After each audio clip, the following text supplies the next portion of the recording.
Welcome to verse beyond the time. So ಎಲ್ಲರೂ ಚೆನ್ನಾಗಿರೋ ಅಂತ ಭಾವಿಸ್ತೀನಿ. ಸೊ ಇವತ್ತಿನ ಈ ವಿಡಿಯೋದಲ್ಲಿ ನಾವು ಒಂದು ಹೊಸ ಟಾಪಿಕ್ ಬಗ್ಗೆ ಮಾತಾಡೋಣ. ಟಾಪಿಕ್ ಯಾವುದಪ್ಪ ಅಂದರೆ preface to the lyrical ballads. So ಆ manifesto of romantic poetry by William Wordsworth. So ಇದು 1800ರಲ್ಲಿ ಪಬ್ಲಿಷ್ ಆಗಿರುತ್ತೆ. ಸೊ ಈ ಒಂದು ವರ್ಕ್ ಬಗ್ಗೆ ನಾವು ಇಲ್ಲಿ ನೋಡ್ತಾ ಹೋಗೋಣ. So this preface to lyrical ballads consider to be as the foundation of English romanticism. And ಇದು ಏನಪ್ಪ ಅಂದರೆ it's written as an introduction to his poetry. So collection with Samuel Taylor Coleridge. So ಇದು ಏನಪ್ಪ ಅಂದರೆ Samuel Taylor Coleridge ಅವರ ಜೊತೆ ಆಗಿರುವಂಥ collection of work ಏನಿದೆ ಲಿರಿಕಲ್ ಬ್ಯಾಲೆಟ್ಸ್ನ ಪ್ರಿಫೇಸ್ ಆಗಿದೆ. And then the preface outlined the Wordsworth revolutionary ideas about poetry, language, imagination and emotion ಅನ್ನೋ ಬಗ್ಗೆ ಇದು ಡಿಸ್ಕಸ್ ಮಾಡ್ತಾ ಹೋಗ್ತಿದೆ. ಸೊ ಈ ಎಲ್ಲ ವಿಷಯಗಳನ್ನು ನಾವು ಈ ಒಂದು ವಿಡಿಯೋದಲ್ಲಿ ನಾವು ನೋಡ್ತಾ ಹೋಗೋಣ. So let's start our session. ಮೊದಲನೇದಾಗಿ ನಾವು ವಿಲಿಯಂ ವರ್ಡ್ಸ್ವರ್ತ್ ಬಗ್ಗೆ ನೋಡ್ತಾ ಹೋಗೋಣ. William Wordsworth was an English poet and he belong to romantic ಪೀರಿಯಡ್ಗೆ ಇವರು ಬಿಲಾಂಗ್ ಆಗಿರ್ತಾರೆ. And he was also the person who launched the Romantic Age with Samuel Taylor Coleridge in English literature with their joint publication Lyrical Ballads in 1798. So ಇವರು 1798ರಲ್ಲಿ lyrical ballots ಅನ್ನೋ ವರ್ಕ್ನ ಅವರು publication ಮಾಡ್ತಾರೆ. With ಯಾರ ಜೊತೆಗೆ ಅಂದರೆ Samuel Taylor ಕಾಲ್ಡ್ರಿಡ್ಜ್ ಜೊತೆಗೆ. And ಇದು ಹಾಗೆ ಈ ಪ್ರಿಫೇಸ್ ನಾವೇನು ಇವತ್ತಿನ ವಿಡಿಯೋದಲ್ಲಿ ನೋಡ್ತಾ ಇದ್ವು ಇದನ್ನು ಅವರು 1800ರಲ್ಲಿ ಬರೀತಾ ಹೋಗ್ತಾರೆ. And the third edition also ಇದೆ. ಅದು ಯಾವಾಗ ಬಂದಿತ್ತು ಅಂದರೆ 1802ರಲ್ಲಿ ಬಂದಿತ್ತು. ಸೊ ನಾವು ಇವತ್ತು ನೋಡ್ತಾ ಇರೋದು preface to lyrical ballads. It's came around 1800. And he was also consider as a father of romantic period. ಯಾಕಂದರೆ ಅವರು ರೊಮ್ಯಾಂಟಿಕ್ ಪೀರಿಯಡ್ಗೆ ಅವರು ಕೊಟ್ಟಿರುವಂಥ ಕೊಡುಗೆಗಳು, ಅದ್ರ ಜೊತೆಗೆ ಈ was a person who laid the foundation for romantic period. ಹಾಗಾಗಿ ಇವ್ರನ್ನ ಫಾದರ್ ಆಫ್ ರೊಮ್ಯಾಂಟಿಕ್ ಪೀರಿಯಡ್ ಅಂತ ಕರಿತಾ ಹೋಗ್ತಾರೆ. ಆ್ಯಂಡ್ ಈಗ ನಾವು ಇವರ ಬೇರೆ ಬೇರೆ ವರ್ಕ್ಗಳನ್ನು ನೋಡ್ತಾ ಹೋಗ್ಬೋದು. First one a solitary reaper. So ಇದು ಒಂದು it is a poem about a young girl harvesting crops alone on the Scottish farm. So cottage ಫಾರ್ಮಲ್ಲಿ ಒಂದು ಯಂಗ್ ಹುಡುಗಿ ಅವರ ಕ್ರಾಪ್ನ ಹಾರ್ವೆಸ್ಟ್ ಮಾಡೋದನ್ನ ಅವ್ರು ಬ್ಯೂಟಿಫುಲ್ಲಾಗಿ ಈ ಪೋಯಮ್ನಲ್ಲಿ ಬರಿತಾ ಹೋಗಿದ್ದಾರೆ. ಸೊ ನೆಕ್ಸ್ಟ್ ವರ್ಕ್ ಬಂದುಬಿಟ್ಟು the word is too much with us. So it was also wonderful poem. And the third one is we are seven. So these are the few poems that I mention here. So ಇದ್ರ ಬಿಟ್ಟು ಹೊರತಾಗಿ ಇವರು ತುಂಬ ಬೇರೆ ಬೇರೆ ವರ್ಕ್ಗಳನ್ನು ಕೂಡ ಬರೆದಿದ್ದಾರೆ.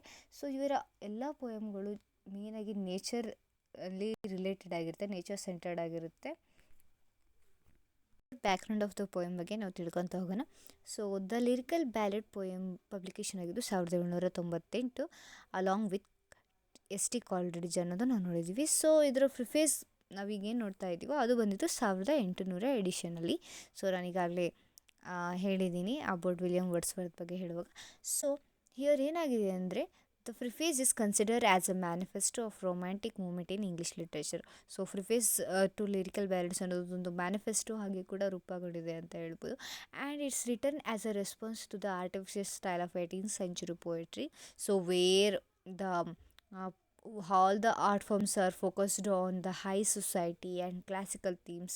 So ನಾವು ನೋಡ್ತಾ ಹೋಗ್ಬೋದು ಹೇಗೆ 18th centuryಲಿ ಎನ್ಲೈಟ್ಮೆಂಟ್ ಪೀರಿಯಡ್ ರೀಸನ್ಗೆ, ಹಾಗೆ ನ್ಯೂ ಕ್ಲಾಸಿಕಲ್ ಅವರು ಕ್ಲಾಸಿಕಲ್ ಥೀಮ್ಸ್ ಮತ್ತು ವರ್ಕ್ಸ್ಗಳಿಗೆ ಹೇಗೆ ಫಾರ್ಮ್ಸ್ಗಳಿಗೆ ಜಾಸ್ತಿ ಹೊತ್ತನ್ನು ಕೊಡ್ತಾ ಹೋಗ್ತಾರೆ ಅಂತ ನಾವು ನೋಡ್ಬೋದು. ಸೊ ಈ ಎಲ್ಲ ರಿಜಿಡಿಟಿಗೆ ಇದು ಅಪೋಸ್ಡ್ ಆಗಿ ಈ ಒಂದು ಮೂಮೆಂಟು ಸ್ಟಾರ್ಟ್ ಆಗುತ್ತೆ.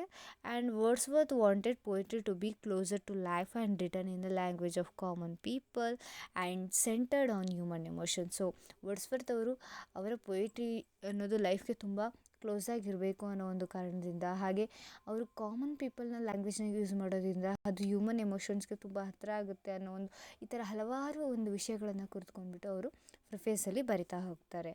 ಆ್ಯಂಡ್ ಮೋರೋವರ್ ಏನಪ್ಪ ಅಂದರೆ the preface to lyrical ballad ಅನ್ನೋದು it's also marked as a beginning of the romantic movement in English literature. So ಏನಪ್ಪ ಅಂದರೆ ಪ್ರಿಫೇಸ್ ಅನ್ನೋದು ರೊಮ್ಯಾಂಟಿಕ್ ಮೂಮೆಂಟ್ ಇನ್ ಇಂಗ್ಲೀಷ್ ಲಿಟ್ರೇಚರ್ನ ಒಂದು ನ್ಯೂ ಜರ್ನಿಯಾಗಿ ಸ್ಟಾರ್ಟ್ ಆಗುತ್ತೆ. And then this preface is divided into 4 section. So ಇಲ್ಲಿ ನಾವು 4 ಸೆಕ್ಷನನ್ನು ನೋಡ್ತಾ ಹೋಗ್ಬೋದು. ಈ ಪ್ರಿಫೇಸ್ನ ಏನಪ್ಪ ಅಂದರೆ ವರ್ಡ್ಸ್ವರ್ತ್ ಅವರು ಯಾವ್ಯಾವ ಬಗ್ಗೆ ಮಾತಾಡಿದ್ದಾರೆ ಅನ್ನೋದನ್ನ ನಾವು ಇಲ್ಲಿ 4 ಡಿವಿಷನ್ ಆಗಿ ಮಾಡಿದ್ದೀವಿ. First one, what is poetry. So ಇಲ್ಲಿ ಅವರು ವಾಟ್ ಈಸ್ ಪೋಯೆಟ್ರಿ ಅನ್ನೋದ್ರ ಬಗ್ಗೆ ಅವ್ರದ್ದೇ ಅದರ ಡೆಫಿನೇಷನ್ ಕೊಟ್ಟಿದ್ದಾರೆ. Next, characteristics of poet and value of poetry and the language of poetry. ಇವೆಲ್ಲ ಒಂದು ವಿಷಯದ ಕುರಿತು ಅವರು ಅವರ ಈ ಪ್ರಿಫೇಸ್ ಟು ಲಿರಿಕಲ್ ಬ್ಯಾಲೆಡ್ಸಲ್ಲಿ ಅವರು ಮಾತಾಡ್ತಾ ಹೋಗಿದ್ದಾರೆ. ಮೊದಲಾಗಿ ನಾವು ವಾಟ್ ಈಸ್ ಪೋಯೆಟ್ರಿ ಅಂದರೆ ಏನು ಅನ್ನೋದನ್ನ ನೋಡ್ತಾ ಹೋಗೋಣ. So Wordsworth define poetry. So ಅವರು ಅವ್ರದ್ದೇ ಆದಂಥ ಒಂದು ಪೋಯೆಟ್ರಿನ ಡೆಫಿನೇಷನನ್ನು ಕೊಡ್ತಾ ಹೋಗ್ತಾರೆ. ಸೊ ನಾವೀಗ ಡೆಫಿನೇಷನ್ ಏನು ಅನ್ನೋದು ನೋಡೋಣ. ಸೊ ವರ್ಡ್ಸ್ವರ್ತ್ ಪ್ರಕಾರ poetry as a spontaneous overflow of powerful feelings and recollecting it in tranquility. So ಅವ್ರ ಪ್ರಕಾರ ಅನ್ನೋದು ಪೋಯೆಟ್ರಿ ಅನ್ನೋದು ಒಂದು ಪವರ್ಫುಲ್ ಫೀಲಿಂಗ್ ಆಗಿರುತ್ತೆ. ಅದನ್ನು ಆ ಫೀಲಿಂಗ್ಸ್ನೆಲ್ಲ ರೀಕಲೆಕ್ಟ್ ಮಾಡಿಬಿಟ್ಟು ಅದನ್ನು ನಾವು ಆರ್ಟ್ ಫಾರ್ಮಿಗೆ ತರೋದೇ ಅವ್ರ ಪ್ರಕಾರವಾದ ಪೋಯೆಟ್ರಿ ಅಂತ ಹೇಳ್ತಾ ಹೋಗ್ತಾರೆ. So he believed poetry come from deep emotion felt by the poet and then reflected calmly to create art. So ಈಗಾಗಲೇ ಹೇಳ್ದಂಗೆ ಸೊ ಪೊಯೆಟ್ರಿ ಅನ್ನೋದು ಪೊಯೆಟ್ನ ಅಂತರಾಳದಿಂದ ಬರುವಂಥ ಒಂದು ಡೀಪ್ ಎಮೋಷನ್ ಆಗಿರುತ್ತೆ. ಅದನ್ನು ಅವರ ಎಮೋಷನ್ ಎಲ್ಲದನ್ನೂ ಅವರ ಕ್ಲಾಮ್ಲಿನೆಸ್ನಿಂದ ಅವರ ಆರ್ಟ್ ಮೂಲಕ ಅದನ್ನು ರಿಫ್ಲೆಕ್ಟ್ ಮಾಡ್ತಾ ಹೋಗ್ತಾರೆ ಅಂತ ಹೇಳ್ತಾ ಹೋಗ್ತಾರೆ. So for him poetry was a living expression of human experiences, not just ornamented language. So ಅವ್ರ ಪ್ರಕಾರ ಏನು ಅಂದರೆ ನಾವು ಗ್ರೀಕ್ ಅಥವಾ ಲ್ಯಾಟಿನ್ ಆ ಥರ ಕ್ಲಾಸಿಕಲ್ ಲ್ಯಾಂಗ್ವೇಜ್ನ ಯೂಸ್ ಮಾಡಿಬಿಟ್ಟು ನಮ್ಮ ಪಾಂಡಿತ್ಯವನ್ನು ತೋರಿಸ್ಕೊಳೋದು ಅವ್ರದ್ದು ಉದ್ದೇಶ ಆಗಿರಲ್ಲ. ಅವ್ರ ಪ್ರಕಾರ ಕಾಮನ್ ಪೀಪಲ್ನ ಲ್ಯಾಂಗ್ವೇಜ್ ಯೂಸ್ ಮಾಡ್ಕೊಂಡ್ಬಿಟ್ಟೆ ಅಥವಾ ನ್ಯಾಚುರಲ್ ವೇನಲ್ಲೇ ಅವರು ಹ್ಯೂಮನ್ ಎಕ್ಸ್ಪೀರಿಯನ್ಸಸ್ನ ಅವರ ಪೊಯೆಟ್ರಿ ಮೂಲಕ ಹೇಳೋಕ್ಕೆ ಅವ್ರು ಬರ್ತಾರೆ. ಹಾಗೆ ಎಲ್ಲರೂ ಕೂಡ ಅದೇ ಥರ ಬರೆಯೋಕ್ಕೂ ಕೂಡ ಅವರು ಉತ್ತೇಜನವನ್ನು ಕೊಡ್ತಾ ಹೋಗ್ತಾರೆ. ಯಾಕಂದರೆ ಅದರಿಂದ ಹೆಚ್ಚು ಜನ ಓದ್ತಾರೆ ಅನ್ನೋದು ಅವರ ಅಭಿಪ್ರಾಯ ಆಗಿತ್ತು. ಕ್ಯಾರೆಕ್ಟರಿಸ್ಟಿಕ್ಸ್ ಆಫ್ ಪೊಯೆಟ್ ಅಂದರೆ ಪೊಯೆಟ್ನ ಗುಣಲಕ್ಷಣಗಳನ್ನ ನೋಡ್ತಾ ಹೋಗ್ತೀವಿ. So for Wordsworth the poet is a man who talking to a man. ಅಂದರೆ ಪೊಯೆಟ್ ಅನ್ನೋದು ಒಬ್ಬ ವ್ಯಕ್ತಿ ಇನ್ನೊಬ್ಬ ವ್ಯಕ್ತಿ ಜೊತೆ ಮಾತಾಡುವಂಥದ್ದನ್ನೇ ಅವರು ಹೇಳ್ತಾ ಪೊಯೆಟ್ ಅವ್ರ ಪ್ರಕಾರ ಪೊಯೆಟ್ ಅಂದರೆ ಅವರೇ. ಸೊ ಇದನ್ನು ಹೇಳೋದ್ರ ಮೂಲಕ ಅವರು ಪೊಯೆಟ್ರಿ ಅನ್ನೋದು ಒಂದು ಕಾನ್ವರ್ಸೇಷನಲ್ ಆಗಿರಬೇಕು ಅನ್ನೋ ಒಂದು ಹಿಂಟನ್ನ ಕೊಡ್ತಾ ಹೋಗ್ತಾರೆ. ಆ್ಯಂಡ್ ದ ಪೊಯೆಟ್ ಆ್ಯಸ್ ಹೇಗಿರಬೇಕು ಅಂತ ಅವರು ಹೇಳ್ತಾ ಹೋಗ್ತಾರೆ. So poet is more lively sensibility ಇರಬೇಕು, ಹಾಗೆ ಡೀಪರ್ ಎಮೋಷನ್ಸ್ ಇರಬೇಕು. ಆಮೇಲೆ ಅವರು ಅವ್ರಿಗೆ ಒಂದು ಪವರ್ ಇರಬೇಕು. ಏನಕ್ಕೆ ಅಂದರೆ to communicate universal truth through emotions. ಅವರ ಎಮೋಷನ್ಸ್ಗಳ ಮೂಲಕ ಅವ್ರ ಯೂನಿವರ್ಸಲ್ ಟ್ರುತ್ಗಳನ್ನ ಅವರ ರೈಟಿಂಗ್ಸಲ್ಲಿ ಬರಬೇಕು ಅಂತ ಹೇಳ್ತಾ ಹೋಗ್ತಾರೆ. And then the poet's duty is to help others feel and understand the life beauty and moral goodnesses through poetry ಅಂತ ಹೇಳ್ತಾ ಹೋಗ್ತಾರೆ. ಸೊ ಅವ್ರ ಪ್ರಕಾರ ಅಂದರೆ ಪೊಯೆಟ್ಗೆ ಅವ್ರದ್ದೇ ಆದಂಥ ಒಂದು ಡ್ಯೂಟಿ ಇದೆ. ಏನಪ್ಪ ಅಂದರೆ ಬೇರೆ ವ್ಯಕ್ತಿಗಳಿಗೆ ಅವರ ಫೀಲಿಂಗ್ ಮತ್ತು ಲೈಫ್ನ ಬ್ಯೂಟಿನ ಅಂಡರ್ಸ್ಟ್ಯಾಂಡ್ ಮಾಡ್ಕೊಳೋ ಒಂದು ಎಬಿಲಿಟಿನ ಅವರ ಪೊಯೆಟ್ರಿಗಳ ಮೂಲಕ ಕೊಡಬೇಕು ಅಂತ ಅವರು ಇಲ್ಲಿ ಹೇಳ್ತಾ ಹೋಗ್ತಾರೆ. ಸೊ ಈ ಎಲ್ಲ ಗುಣಲಕ್ಷಣಗಳು ಇದ್ದರೆ ಅವ್ರ ಪ್ರಕಾರ ಅವರು ಪೊಯೆಟ್ ಅಂತ ಅರ್ಥ. Value of poetry. ಇಲ್ಲಿ ವರ್ಡ್ಸ್ವರ್ತ್ ಅವರು ಪೊಯೆಟ್ರಿನ ವ್ಯಾಲ್ಯೂಸ್ಗಳ ಬಗ್ಗೆ ಹೇಳ್ತಾ ಹೋಗ್ತಾರೆ. So here is said that poetry humanises the reader. So ಅವರು ಏನು ಹೇಳ್ತಾ ಇದ್ದಾರೆ ಅಂದರೆ ಪೊಯೆಟ್ರಿ ಅನ್ನೋದು ರೀಡರ್ಸ್ನ ಹ್ಯೂಮನ್ ಆಗಿ ಮಾಡಬೇಕು ಹೊರತು ಅವರನ್ನು ಆ್ಯನಿಮಲಿಸ್ಟಿಕ್ ಬಿಹೇವಿಯರಲ್ಲಿ ಅವರಲ್ಲಿ ತುಂಬಾದು ಅಂತ ಹೇಳ್ತಾ ಹೋಗ್ತಾರೆ. And then he speak that the universal function of poetry is to make the reader sensitive and human. So ಅದೇ ಯೂನಿವರ್ಸಲ್ ಫಂಕ್ಷನ್ ಏನಪ್ಪ ಪೊಯೆಟ್ರಿ ಇದು ಅಂತ ಹೇಳಿದರೆ ರೀಡರ್ಸ್ಗಳನ್ನ ಸೆನ್ಸಿಬಲ್ ಆಗಿ ಮಾಡಬೇಕು, ಅಂದರೆ ಸೆನ್ಸಿಟಿವ್.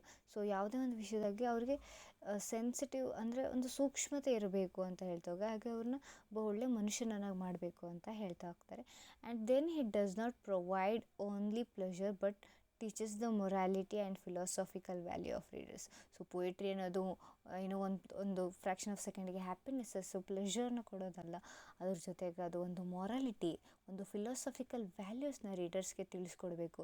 ಸೊ ಇದನ್ನು ತಿಳಿಸ್ಕೊಡೋದ್ರಿಂದ ಅವರು ಕೂಡ ಎಲ್ಲೋ ಒಂದು ಕಡೆಗೆ ಒಂದು ಹೊಸ ವಿಷಯಗಳನ್ನು ಸೊ ಹೀಗೆ ಮಾಡಬಾರ್ದು, ಹೀಗೆ ಮಾಡಿದರೆ ಹೀಗಾಗುತ್ತೆ ಅನ್ನೋ ಒಂದು ಆಲೋಚನೆಗಳು ಅವರಲ್ಲಿ ಬೆಳೀತವೆ ಅನ್ನೋದು ಇವರು ಹೇಳ್ತಾ ಹೋಗ್ತಾರೆ. ಸೊ ವರ್ಡ್ಸ್ವರ್ತ್ ಡಿಫೈನ್ಡ್ ಕಾಮನ್ ಮ್ಯಾನ್ನ ಡಿಫೈನ್ ಮಾಡ್ತಾರೆ. So for him those who lives in the lap of a nature consider as a common man. So ಅವ್ರ ಪ್ರಕಾರ ಯಾರು ಭೂತಾಯಿಯ ಮಡಿಲಲ್ಲಿ ಅಂದರೆ ನೇಚರ್ ನಮ್ಮ ಮಡಿಲಲ್ಲಿ ಇರ್ತಾರೋ ಅವರೆಲ್ಲ ಕಾಮನ್ ಪೀಪಲ್ ಆಗಿರ್ತಾರೆ for Wordsworth. So next one ಬಂದ್ಬಿಟ್ಟು language of poetry or poetic diction. So for him, language of poetry should be common language that was used by society or rustic side. So ಅವ್ರ ಪ್ರಕಾರ language of poetry ಯಾವುದಪ್ಪ ಅಂದರೆ ಯಾರು ಈಗ ಹೇಗೆ ಜನಸಾಮಾನ್ಯರು ಬಳಸುವಂಥ ಲ್ಯಾಂಗ್ವೇಜ್ ಇರುತ್ತಲ್ಲ ಅದು ಲ್ಯಾಂಗ್ವೇಜ್ ಆಫ್ ಪೊಯಿಟ್ರಿ ಆಗಿರಬೇಕು ಅನ್ನೋದು ಅವರು ಅಭಿಪ್ರಾಯ ಆಗುತ್ತೆ. ಸೊ ಯಾಕಂದರೆ ಕಾಮನ್ ಪೀಪಲ್ಗಳು ಯಾವ ಲ್ಯಾಂಗ್ವೇಜ್ನ ಯೂಸ್ ಮಾಡ್ತಾರೋ ಆ ಲ್ಯಾಂಗ್ವೇಜಲ್ಲಿ ಬರೆದ್ರೆ ಸೊ ಆ ಪೊಯಿಟ್ರಿ ಬೇಗ ಕಾಮನ್ ಪೀಪಲ್ಗೆ ಅಥವಾ ಜನಸಾಮಾನ್ಯರಿಗೆ ಬೇಗ ಹತ್ತಿರ ಆಗುತ್ತೆ ಅನ್ನೋದು ಅವರ ಅಭಿಪ್ರಾಯ. ಸೊ ಏನೋ ಕ್ಲಾಸಿಕಲ್ ಲ್ಯಾಂಗ್ವೇಜಲ್ಲಿ ನಮಗೆ ಗೊತ್ತು ಅಂತ ಬರೆದ್ರೆ ಸೊ ಅದು ಎಷ್ಟು ಜನ ಓದ್ಬೋದು? ಸೊ ಯಾರೋ ಆ ಲ್ಯಾಂಗ್ವೇಜ್ ಗೊತ್ತಿರೋರು ಹಾಗೆ ಅರಿಸ್ಟೋಕ್ರಾಟಿಕ್ ಪೀಪಲ್ಸ್ಗಳು ಓದ್ಬೋದು ಹೊರತು ಕಾಮನ್ ಪೀಪಲ್ಗೆ ಆ ಒಂದು ಟೆಕ್ಸ್ಟ್ನ ಓದೋಕ್ಕೆ ಆಗಲ್ಲ. ಸೊ ಈ ಥರ ನಾವು ಪ್ರಾಬ್ಲಮ್ಸೆಲ್ಲ ನಾವು ನಿಯೋ ಕ್ಲಾಸಿಕಲು ಮತ್ತು ರೀಸನು ಅಥವಾ ಹಿಂದೆ ಬ್ಯಾಕ್ ಪೀರಿಯಡಲ್ಲಿ ನಾವು ನೋಡ್ತಾ ಹೋಗ್ಬೋದು. ಸೊ ಹಾಗಾಗಿ ಇವ್ರು ಏನಪ್ಪ ಅಂತಾರೆ ಕಾಮನ್ ಪೀಪಲ್ ಲ್ಯಾಂಗ್ವೇಜ್ಗೆ ಜಾಸ್ತಿ ಇಂಪಾರ್ಟೆನ್ಸ್ನ ಕೊಡ್ತಾ ಹೋಗ್ತಾರೆ. Wordsworth reject the poetic diction of a early poets. So ಇಲ್ಲಿ ನಾನು ಪೊಯಿಟಿಕ್ ಡಿಕ್ಷನ್ ಏನು ಅಂದ್ರೇನು ಅನ್ನೋದನ್ನ ನಾನು ಡಿಫೈನ್ ಮಾಡಿದ್ದೀನಿ. ಸೊ ಪೊಯಿಟಿಕ್ ಡಿಕ್ಷನ್ ಅಂದರೆ the specific word choice or arrangement and style used in poetry that sets it apart from everyday speech. So ಅಂದರೆ ಏನಪ್ಪ ಅಂದರೆ ಇದೊಂದು ಸ್ಪೆಸಿಫಿಕ್ಕಾಗಿ ವರ್ಡ್ ಆಗಿರುತ್ತೆ. ಸೊ ಅರೇಂಜ್ಮೆಂಟಲ್ಲಿ ಅಂದರೆ ಮೇಯ್ನಾಗಿ ನಾವು ಕ್ಲಾಸಿಕಲ್ ವರ್ಕ್ಸ್ಗಳು ತೊಗೊಂಡಾಗ ಅಂದರೆ ಗ್ರೀಕ್ ಲ್ಯಾಟಿನ್ ಸೋರ್ಸ್ ತೊಗೊಂಡು ಆವಾಗ ನೋಡ್ಬೋದು. ಸೊ ವರ್ಡ್ ಅರೇಂಜ್ಮೆಂಟ್ ಹೀಗೇ ಇರಬೇಕು, ಇದೇ ಸ್ಟೈಲೇ ಫಾರ್ಮೆಟ್ ಇರಬೇಕು, ಸೊ ಸ್ಪೆಸಿಫಿಕ್ ವರ್ಡ್ಗಳನ್ನೇ ಯೂಸ್ ಮಾಡಿರಬೇಕು ಅನ್ನೋ ಈ ಒಂದು ನಾರ್ಮ್ಸ್ಗಳು ಏನಿರ್ತಾವಲ್ಲ ಸೊ ಇದನ್ನು ವರ್ಡ್ಸ್ವರ್ತ್ ಅವರು ರಿಜೆಕ್ಟ್ ಮಾಡ್ತಾರೆ. So then he advocated for the using the real language of men. So ಅಂದರೆ ಅದೇ ಹೇಳಿದಂತೆ ಕಾಮನ್ ಪೀಪಲ್ನ ಲ್ಯಾಂಗ್ವೇಜ್ನ ಯೂಸ್ ಮಾಡಬೇಕು ಅನ್ನೋದು. So it should be in simple, natural and emotional ಆಗಿರಬೇಕು ಅಂತ ಹೇಳ್ತಾ ಹೋಗ್ತಾರೆ. So here themes of nature, rural life and ordinary people become a central. So whole romantic ಪೀರಿಯಡಲ್ಲಾಗಿರ್ಬೋದು, ಪ್ರಿಫೇಸ್ ಟು ಲಿರಿಕಲ್ ಬ್ಯಾಲೆಡ್ಸಲ್ಲಾಗಿರ್ಬೋದು ಆ್ಯಂಡ್ ಏನಪ್ಪ ಅಂದರೆ ಲಿರಿಕಲ್ ಬ್ಯಾಲೆಡ್ಸ್ ಓವರಾಲಾಗಿ ತೊಗೊಂಡಾಗ ಮೇನ್ ಥೀಮ್ಸ್ ಏನಪ್ಪ ಅಂದರೆ ನೇಚರ್ ಮತ್ತು ರೂರಲ್ ಲೈಫ್ ಮತ್ತು ಆರ್ಡಿನರಿ ಪೀಪಲ್ನ ಸೆಲೆಬ್ರೇಟ್ ಮಾಡೋದು ಇದರ ಮೇನ್ ಉದ್ದೇಶ ಆಗಿರುತ್ತೆ. Legacy and influence. So here the preface changed English poetry for ever. So ಇಲ್ಲಿ ನಾವು ಹೇಗೆ ಪ್ರಿಫೇಸ್ ಆಫ್ ಲಿರಿಕಲ್ ಬ್ಯಾಲೆಡ್ಸ್ ಅನ್ನೋದು ಇಂಗ್ಲೀಷ್ ಪೊಯಿಟ್ರಿನ ಹೇಗೆ ಚೇಂಜ್ ಮಾಡ್ತು ಫಾರ್ ಎವರ್, ಡಿಕೇಡ್ ಅಲ್ಲ ಅಲ್ಲ. ಸೊ ಫಾರ್ ಎವರ್ ಇದು ಹೇಗೆ ಚೇಂಜ್ ಆಯಿತು ಅನ್ನೋದು ನಾವು ನೋಡ್ಬೋದು. Then it broke away from the new classical rules and open the path for romantic and modern poetry. So ಇಲ್ಲಿ ಏನಾಗುತ್ತೆ ಅಂದರೆ ನ್ಯೂ ಕ್ಲಾಸಿಕಲ್ ರೂಲ್ಸ್ ಏನೇನು ಇರುತ್ತಲ್ಲ ಸೊ ಅದನ್ನೆಲ್ಲ ಅದು ಬ್ರೇಕ್ ಡೌನ್ ಮಾಡಿಬಿಟ್ಟು ಸೊ ಒಂದು ನ್ಯೂ ಪಾತ್ನ ಇದು ಕೊಡ್ತಾ ಹೋಗುತ್ತೆ. So it emphasizes emotion over reason and imagination over intellect and nature over artificial. ಇಲ್ಲಿ ಏನಪ್ಪ ಅಂದರೆ ಸೊ ಇಲ್ಲಿ ಯಾವ್ಯಾವ ಅಂದರೆ ಎಮೋಷನ್ ಅಂದರೆ ರೀಸನ್ಗಿಂತ ಎಮೋಷನ್ಗೆ ಇಂಪಾರ್ಟೆನ್ಸು, ಇಂಟೆಲೆಕ್ಟ್ಗಿಂತ ಇಮ್ಯಾಜಿನೇಷನ್ಗೆ, ಹಾಗೆ ಆರ್ಟಿಫಿಷಿಯಲ್ಗಿಂತ ನೇಚರ್ಗೆ ಜಾಸ್ತಿ ಇಂಪಾರ್ಟೆನ್ಸ್ನ ಕೊಡ್ತಾ ಹೋಗ್ತಾರೆ. Even today preface to lyrical ballads is studied as a literary declaration of dependence on poetry. So ಇದುವರೆಗೂ ಕೂಡ ಇದು lyrical ballads, preface to lyrical ballads ಅನ್ನೋ ಒಂದು ವರ್ಕು ಕೂಡ literary declaration of a dependence on poetry ಆಗಿ ಇದನ್ನು ಇವಾಗಲೂ ಕೂಡ ಸ್ಟಡಿ ಮಾಡ್ತಾ ಹೋಗ್ತಾರೆ. Wordsworth's preface teaches us something timeless is the true poetry grown from the heart, not from fancy words or rules.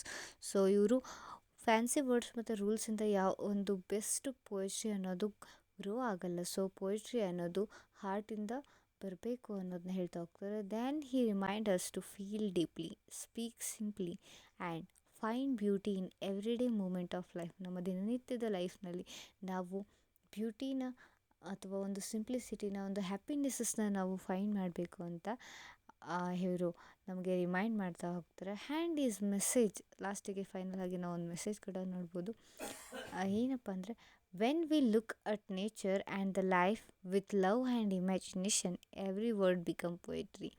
So ಏನಪ್ಪ ಅಂದರೆ ನಾವು ಯಾವಾಗ ನೇಚರ್ ಅನ್ನು ಮತ್ತು ಲೈಫನ್ನು ಲವ್ ಮತ್ತು ಇಮ್ಯಾಜಿನೇಷನ್ ಆಗಿ ನೋಡ್ತಾ ಹೋಗ್ತೀವೋ ಅದು ಎಲ್ಲವೂ ಕೂಡ ಒಂದು ಬ್ಯೂಟಿಫುಲ್ ಪೊಯೆಟ್ರಿನ ವರ್ಡ್ ಆಗಿ ಅದು ಕಾಣಿಸ್ಕೊತಾ ಹೋಗುತ್ತೆ. So this was all about the preface to lyrical ballads by William Wordsworth. I hope you all like it. And ನಿಮಗೆ ಈ ವಿಡಿಯೋ ಇಷ್ಟ ಆಗಿದ್ದರೆ ಎಲ್ಲರೂ ಸಬ್ಸ್ಕ್ರೈಬ್ ಮಾಡಿ, ಶೇರ್ ಮಾಡಿ, ಹಾಗೆ ಲೈಕ್ ಮಾಡಿ. ಸೊ ನಿಮಗೆ ಇನ್ನೂ ಬೇರೆ ಬೇರೆ ಯಾವುದಾದ್ರೂ ಕಂಟೆಂಟ್ಗಳು ನಿಮಗೆ ಬೇಕು ಅಂದರೆ ಕಮೆಂಟ್ ಸೆಕ್ಷನಲ್ಲಿ ಕಮೆಂಟ್ ಮಾಡ್ಬೋದು. ಹಾಗೆ ಈ ಟಾಪಿಕ್ ಬಗ್ಗೆ ನಿಮಗೇನಾದರೂ ನಾನು ಬರೆದಂಥ ನೋಟ್ಸ್ ಬೇಕು ಅಂದರೆ ನೀವು ನೋಟ್ಸ್ ಅಂತ ಕಮೆಂಟ್ ಮಾಡಿದರೆ I can share it on my short video. So you can watch it and write it in your exams. So thank you and bye bye.